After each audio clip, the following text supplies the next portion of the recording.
வீசியதாகவும், குறிப்பிட்ட அந்த கடன் கொடுத்த நபர் கடல் ஓரத்தில் வந்து அந்த பணத்தை எடுத்தியதாக வரலாறு சொல்லி காட்டுகின்றது.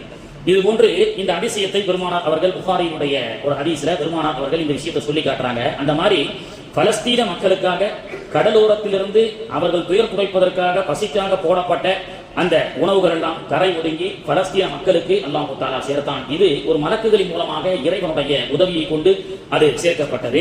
அந்த பலஸ்தீன மக்களுடைய துயர் துடைப்பதற்காக யாரெல்லாம் நோன்பு வைத்தோமோ, யாரெல்லாம் அந்த மக்களுக்காக துஆ செய்தோமோ, அந்த நல்ல உள்ளங்களுக்கு அல்லாஹ் தஆலா எல்லா விதமான பாக்கியத்தை தர வேண்டும் என்று இந்த ஜும்மாவுடைய நேரத்திலே நாம் அவர்களுக்காக துஆ செய்கின்றோம்.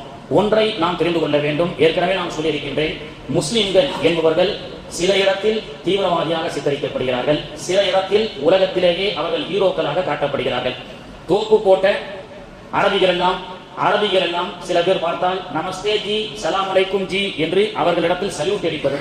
இங்கே சிறுபான்மையினராக வாழக்கூடிய மக்கள் ஏழ்மையாக இருக்கின்ற ஒரே காரணத்தினால், ஆட்சி அதிகாரம் இல்லாத ஒரே காரணத்தினால் அவர்கள் தூற்றப்படுவதும், உயிரிலும் மேலாக மதிக்க இருக்கின்ற நாயகம் ஸல்லல்லாஹு அலைஹி வஸல்லம் அவர்களை ஐ லவ் முஹம்மத் என்று சொன்னால் அவர்கள் மீது வழக்கு போடுவதும், தீவிரவாதி என்று சித்தரிப்பதும், ஜெய் ஸ்ரீராம் போலேநாத் அப்படி என்று சொல்லி அவர்களை அடித்து உடைத்து, அவர்களை அடித்து துன்புறுத்தி, அல்லாஹ் அக்பர் சொல்வதை நீ மாற்றிக்கொண்டு ஜெய் ஸ்ரீராம் சொல்லு என்று அடித்து உதைப்பதும் சமீப காலமாக வந்து கொண்டிருக்கின்றது. பொதுவாக இஸ்லாம் என்ற இந்த அற்புதமான மார்க்கத்தை தீவிரவாதத்தின் பக்கமாக இணைத்து பேசுகிறார்கள். இஸ்லாமிய தீவிரவாதம், இஸ்லாமிக் டெரரிசம் என்று உலகம் எங்கும் பேசப்படுகிறது. நாம் அடிக்கடி சொல்வதுண்டு, இஸ்லாம் அப்படின்னு சொன்னாலே அர்த்தம் அமைதியான மார்க்கம்.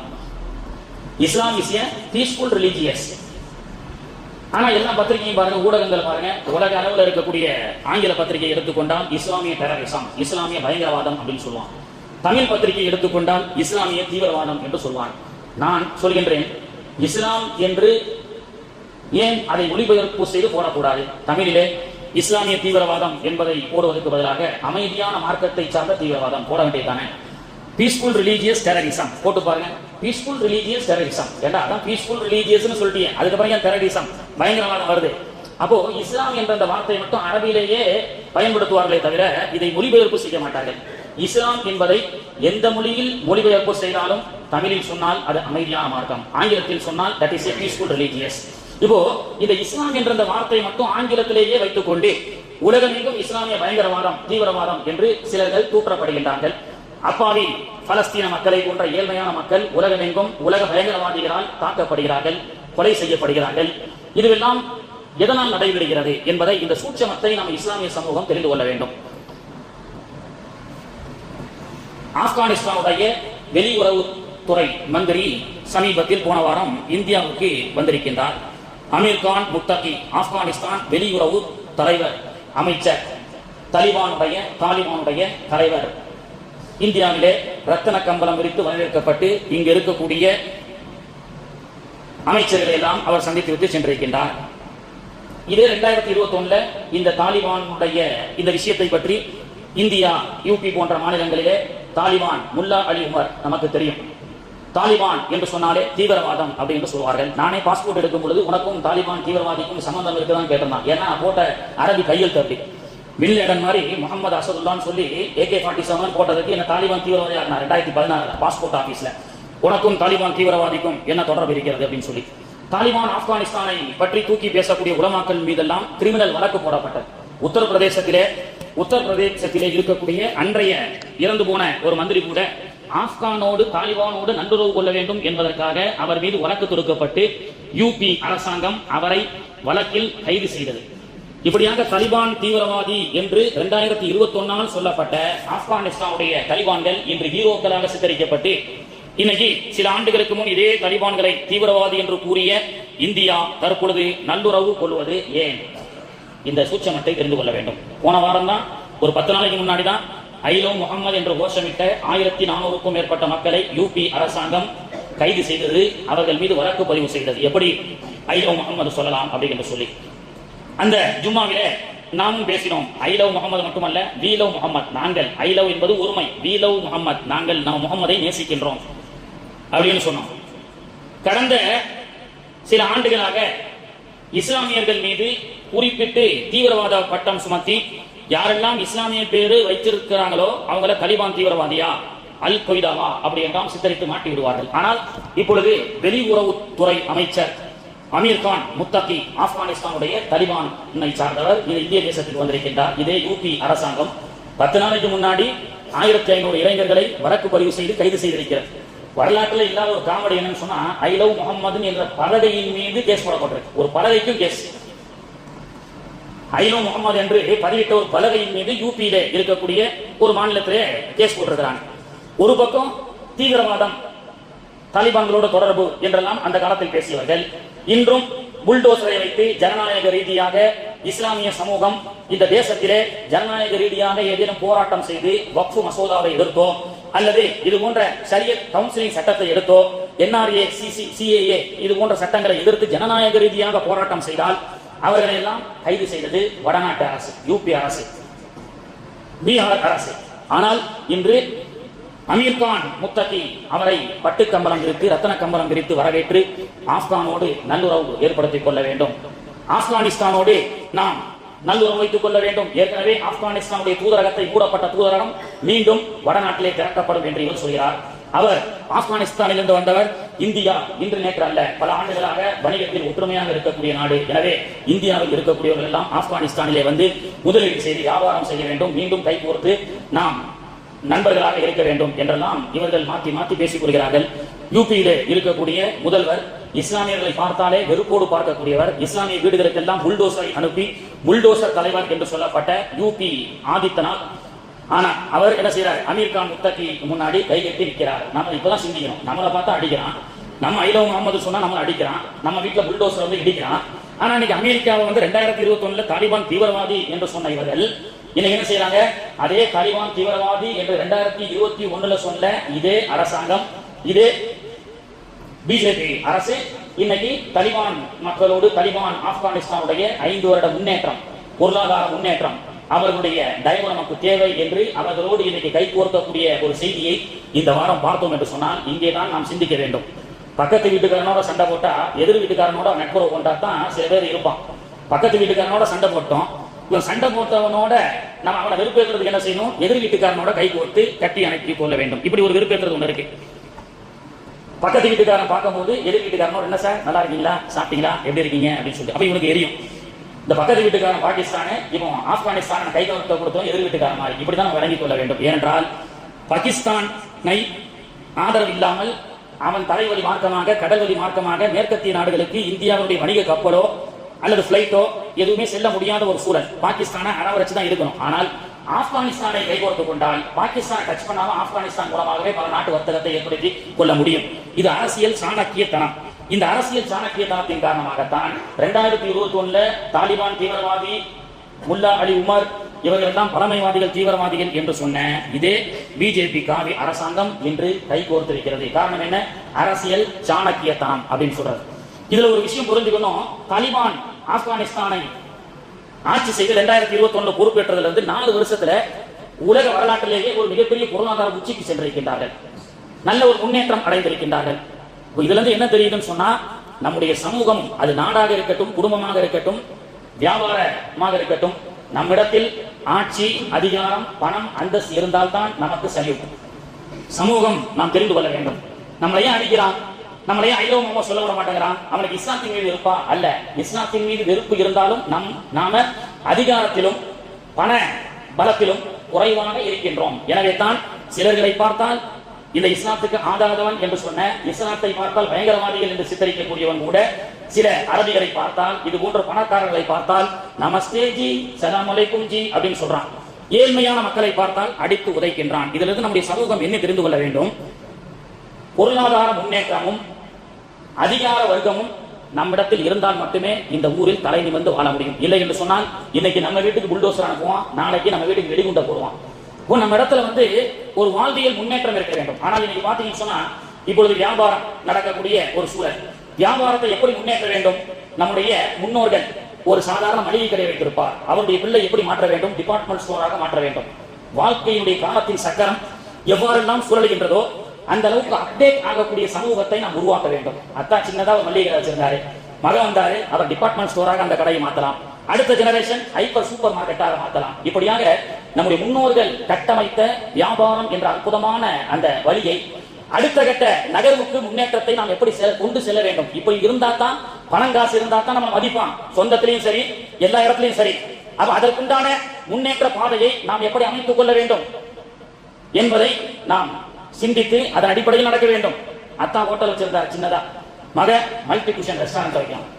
அத்தா கவர்மெண்ட்ல கிளார்க்கா ஒர்க் பண்ணாரு, அதே மகன் அதே கவர்மெண்ட்ல கலெக்டராக உருவாக வேண்டும். அத்தா கவர்மெண்ட்ல துப்புரவு தொழிலாளராக இருந்தாரா, அதே கவர்மெண்ட்ல நல்ல உத்தியோகத்தில் செய்ய வேண்டும். நம்முடைய முன்னோர்களுடைய வாழ்ந்த அந்த படியை தாண்டி அடுத்த கட்ட நகர்வுக்கு செல்ல வேண்டும். இதுல ஒரு பெரிய விஷயம் தெரியுமா, நமக்கு முன்னாடி இருந்த தலைமைத்துவம் காகிதம் இல்லத்து காலத்தில் இருக்கப்பட்ட எத்தனையோ அரசியல் நல்ல தலைவர்கள், ஆளும் கட்சியுடைய தலைவர்களாக இருக்கட்டும், அடுத்த ஜெனரேஷன் இல்லாமலே போயிடுறாங்க. ஒண்ணு அவங்க ஒதுக்கப்படுறாங்களா அல்லது அவர்கள் ஒதுங்குறாங்களான்னு தெரியல. அரசியலாக இருந்தாலும் தாய் தந்தை அரசியல் வழியில் இருந்தால் அதில் முன்னேற்றம் அடைந்து அத்தான் சாதாரண வார்டு கவுன்சிலரா எம்எல்ஏவாக எம்பியாக மாறுங்கள். அடுத்த கட்ட நகர்வுக்கு நாம் சென்று வாழ்க்கையில் முன்னேற்றம் அடைந்தால் மட்டுமே நம்முடைய சமூகத்தை மதிப்பார்கள். பணம் காசு இல்லை என்று சொன்னால் 10 காசுக்கு பிரயோஜனம் இல்லாதவர்களாகத்தான் நம்மை மதிக்கக்கூடியவர்களாக இருப்பார்கள்.